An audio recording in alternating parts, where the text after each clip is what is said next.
Hi, everyone, and welcome to Season 5 of Stand Up and Stand Out. Can you believe it? Already to Season 5? It has been a whirlwind year already. A lot has happened.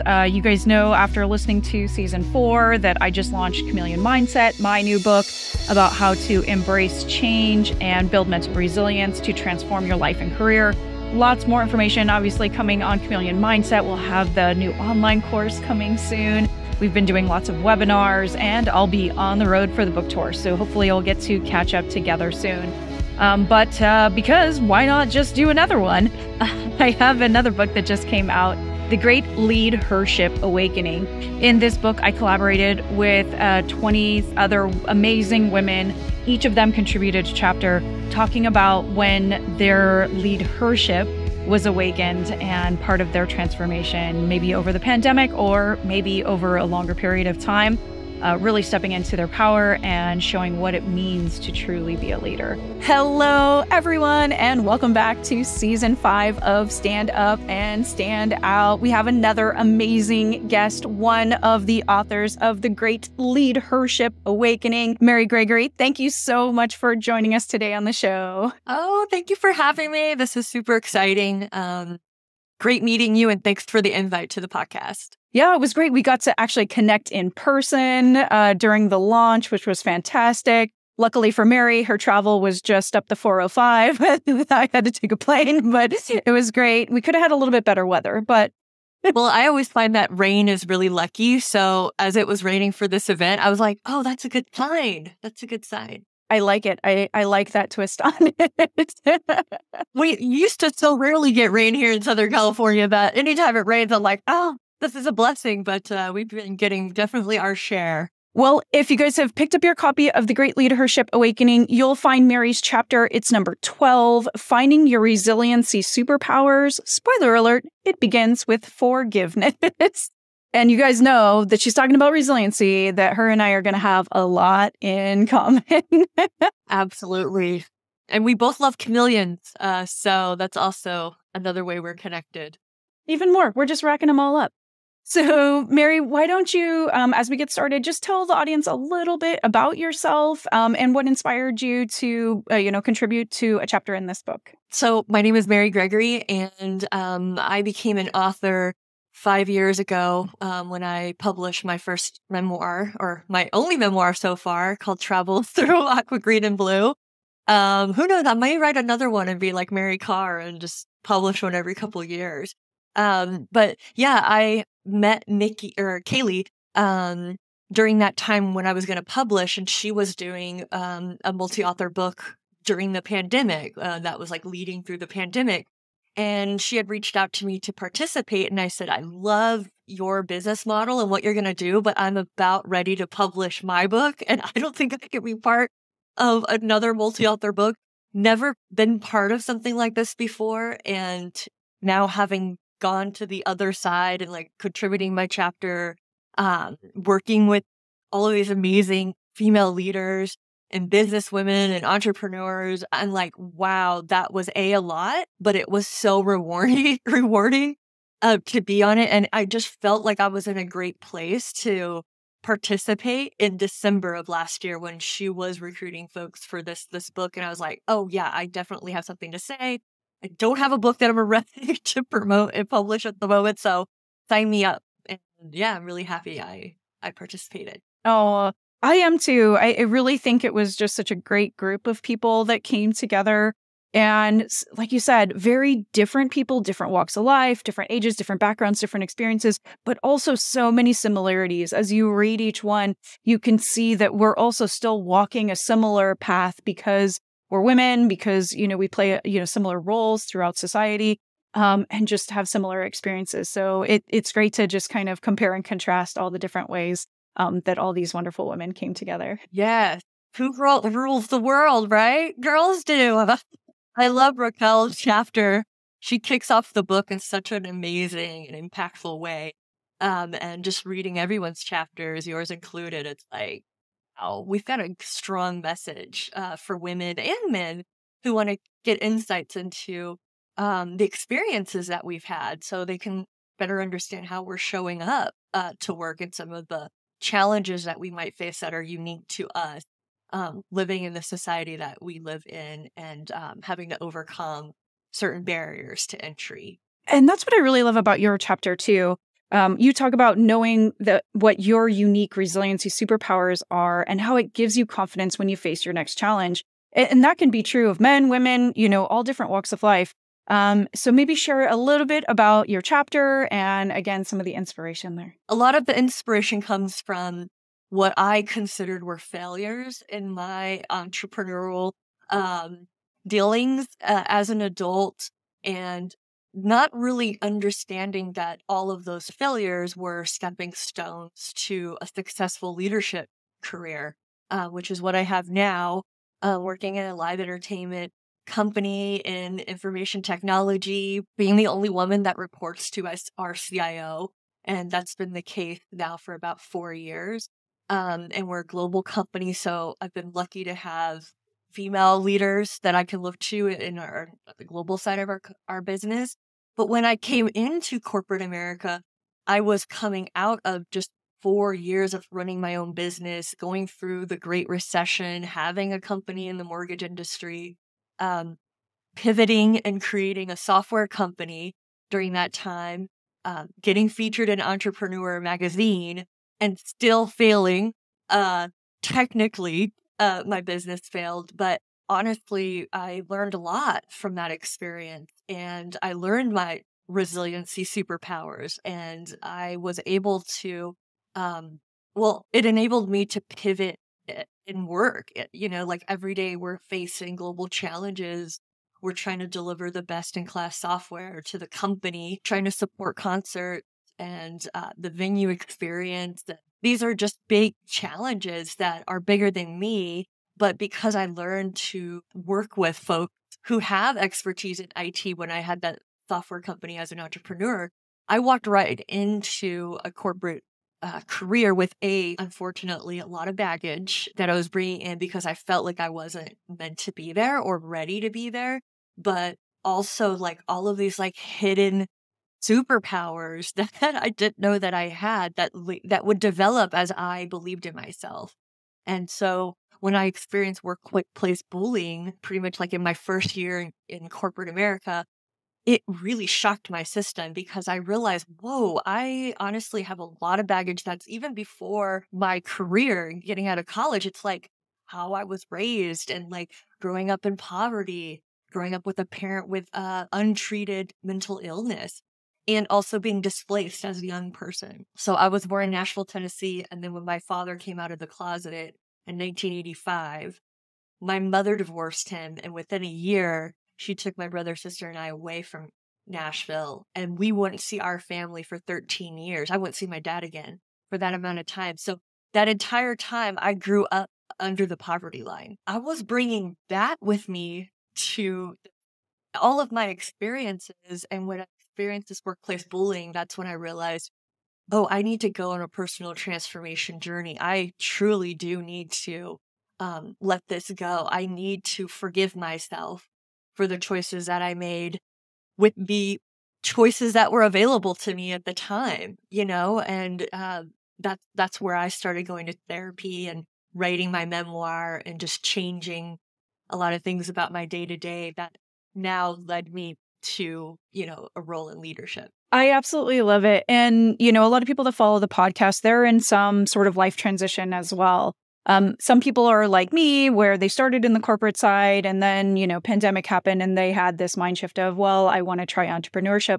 And I love that yours is the reverse, is that you've started with entrepreneurship and then gone into the corporate world. And it goes both ways, and we can go back again. Things are so different now, and it's really important that people kind of open their minds to what career paths can look like and how much those experiences are important to help us shift our mindset, to help us understand our strengths as well as our opportunities, and really start to tackle those things within us so we can continue to do great things. So I love that part of your story, and I think it's going to inspire lots of people. Thank you, Nikki. Yeah, I hadn't actually thought about that, where a lot of people go that corporate route versus the entrepreneurial route. And I start my chapter off by saying, like, I was always like an entrepreneurial minded person. Like, I would sell love tests at school. like on the sly, and like every week on Fridays I'd pick like 10 names and they'd get now and laters. And obviously the principal got wind of this pretty quickly, because like people are getting caught with now and laters in all the classrooms. They're like, what's going on? So I pivoted, but my sister and I would always do like carnivals in our living room, and just I was always finding a way to like make money and be scrappy. So it's sort of like in my DNA to be like that. And plus just the way I grew up being poor. I mean, like you just find ways to survive. That's why I like chameleons, because chameleons are beautiful because they change their color depending on what's going on with them emotionally, physically. So as people, I guess the way that we change our colors is like with our adaptability and our resiliency. And we tap into like, what's not making me feel well right now? Like what's going on, and kind of go within and then figure out ways to get better, get well, which it may be like a shift in your mindset. Maybe it's a different routine. Maybe it's pursuing something that seems kind of scary, or it's healing old wounds. And so I think that we're just always evolving, but it's good to tap into yourself and say like, where am I at? Even if like lots of things feel discombobulated within you, but you know, just kind of tap in and say like, okay, what about me and the way that I solve problems is unique to me? What are the things in my life that keep coming up as silver linings? Like seemed like it was a difficult situation, and I know that I came out well on the other end. How was that for me? And like, do I consistently come out on the other end by doing X, Y, and Z because there's a certain thing about me that's unique? That's what I'm challenging the reader to tap into, is to find that pattern and to find like what makes them thrive. Hi, everyone. My name is Nikki Green, and I am a life and business resiliency expert. I have been helping people for over 2 decades overcome their challenges and achieve their life and business goals. I wrote Chameleon Mindset for others seeking clarity while acclimating to new situations.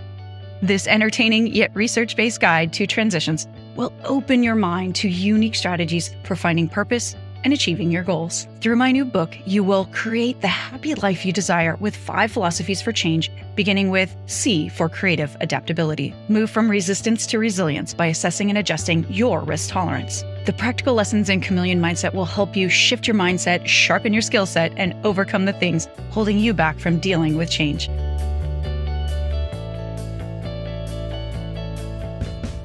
We'll have the new online course coming soon. There are half a dozen modules in total, but the way you choose to pursue your destiny, it's up to you.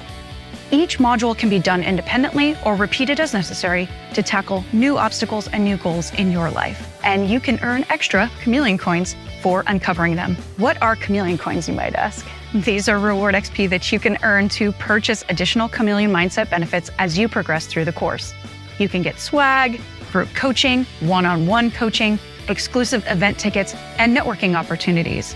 And if you collect enough coins, you can even earn a full-day VIP intensive with me to work solely on your goals. And by joining the Chameleon crew, you will also gain access to my network of thousands of influential people around the world with expertise to help you on your business, your personal endeavors, health and fitness, and so much more. Reserve a copy today and click below to be added to our subscriber list.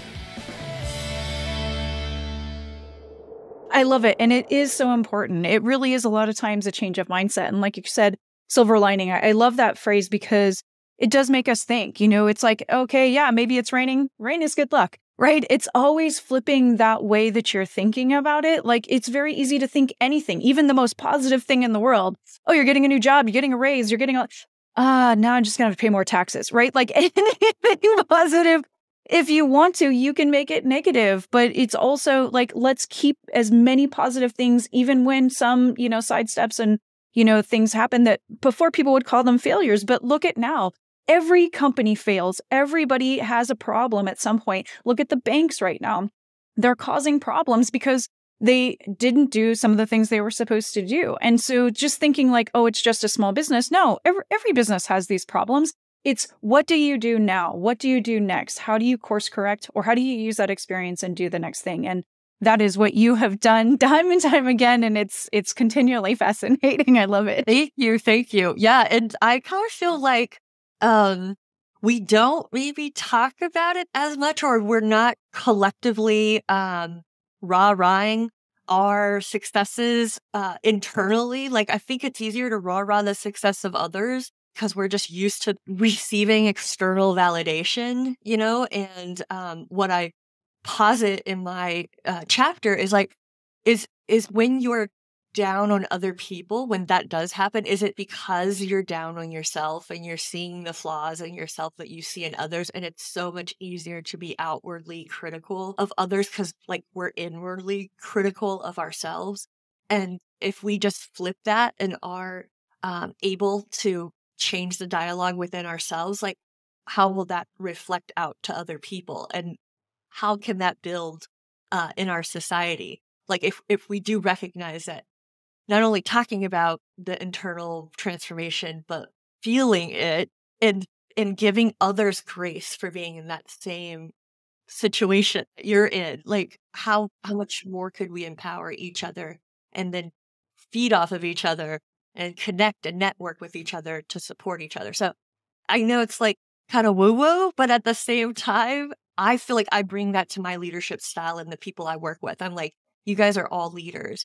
We may not know exactly what your superpower is, but you've got one and we'll find it. And it's the way I like to lift people up. I love that. And that's one of my favorite lines from the book too, from your chapter.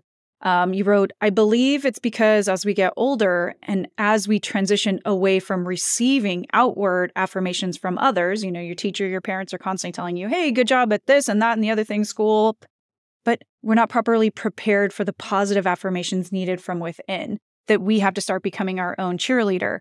But that you also highlight the importance of community. It's like, it's great. We can also support each other in these journeys. If you see someone struggling or you see someone doing well, give them a high five, mentally, verbally, whatever you need to do, and keep helping other people along on their journey. So I think it's important. Completely agree.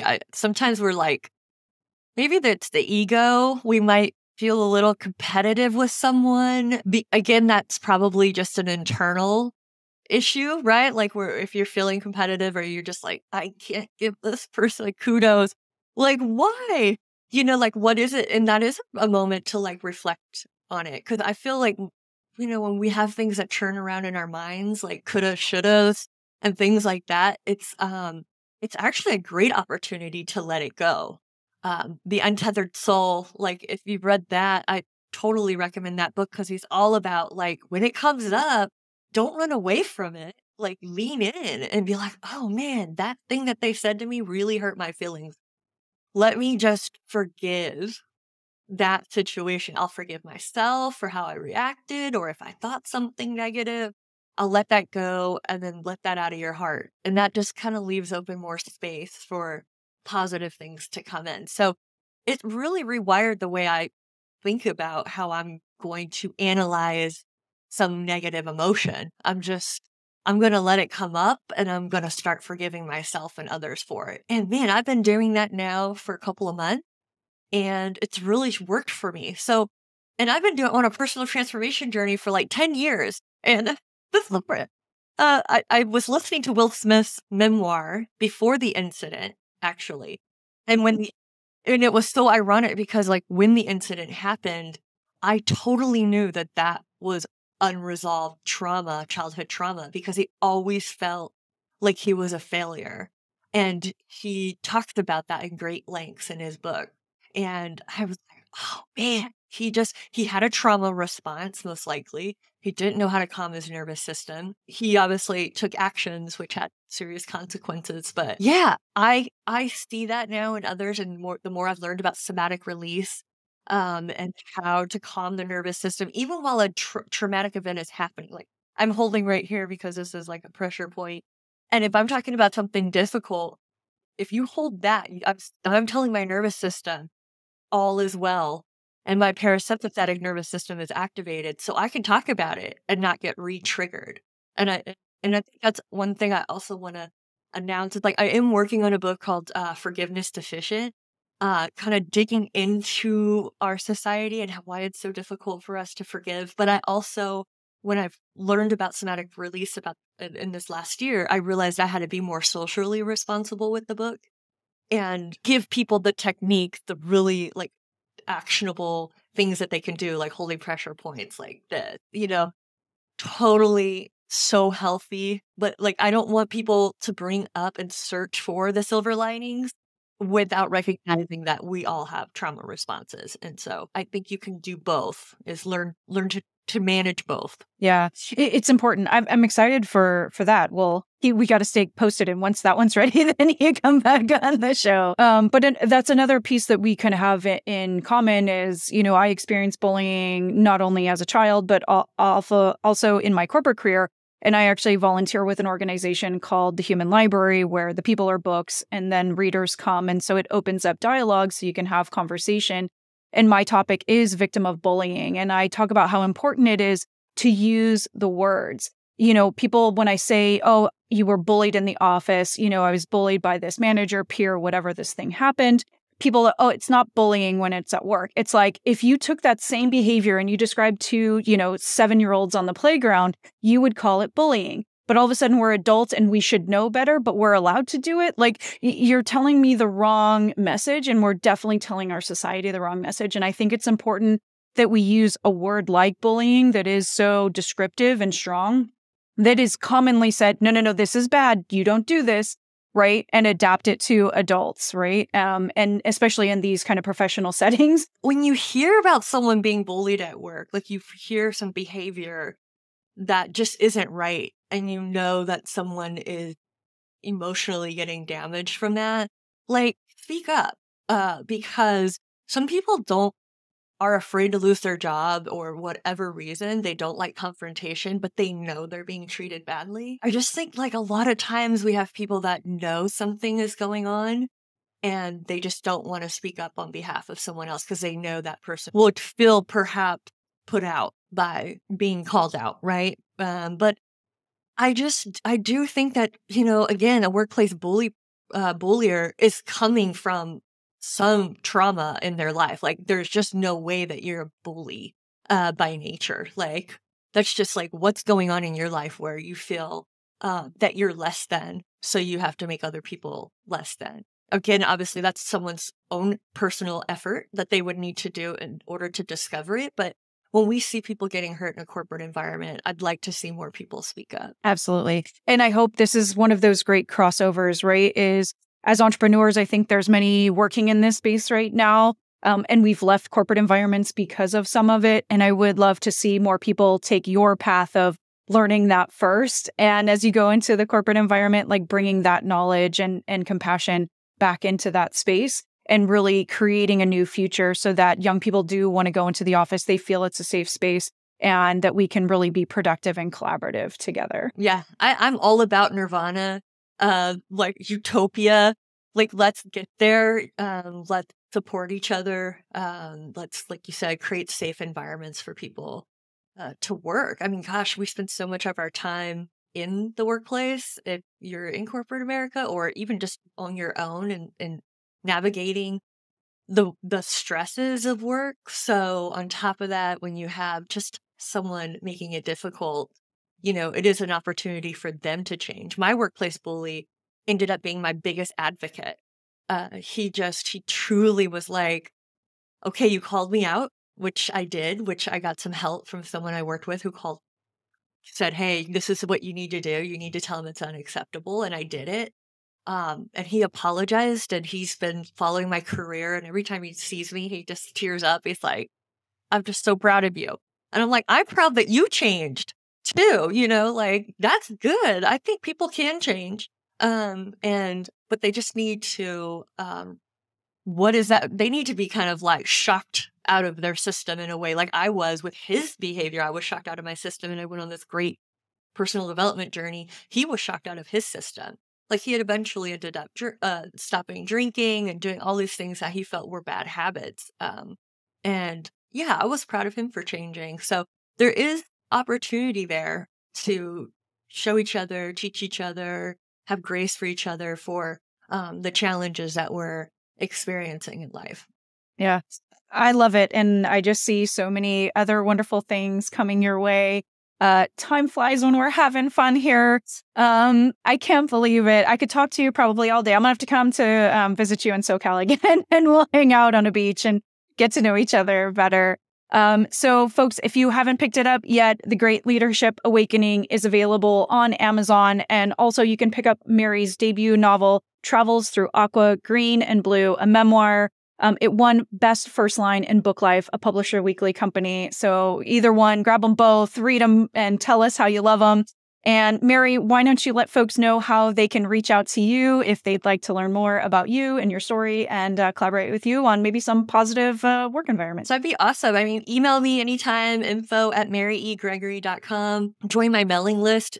Go to my site, maryegregory.com. I put the middle initial because there's 2 million Mary Gregorys, but only 2 Mary E. Gregorys. And we just both happen to be authors. So that's kind of cool. But yeah, follow me on my website. I send out tips and tricks on how to calm your nervous system. And always love to hear from people. I'm on Instagram and Twitter, Mary E. Gregory author. So hopefully we can connect. Beautiful. And we'll stick all that stuff in the show notes so you can find the links there too. Thank you so much, Mary, for collaborating on this book, for coming on the podcast. It's been great getting to know you, and can't wait for us to collaborate on some more stuff soon. So much for having me here, Nikki. Fantastic getting to know you, and I'm sure we will be friends and know each other for a long time to come. So thank you. Thanks, everyone, for joining us today for another episode of Stand Up and Stand Out. You know you can catch us where all the cool kids hang out that do podcasts on all the major platforms. And if you want to connect with Nikki directly, you can get a hold of me on my personal site, thenikkigreen360.com. There you can check out my website, you can see any of my new books, you can learn more about this podcast, and follow us on social. Can't wait to hear from you, and we'll see you on the next episode. Bye.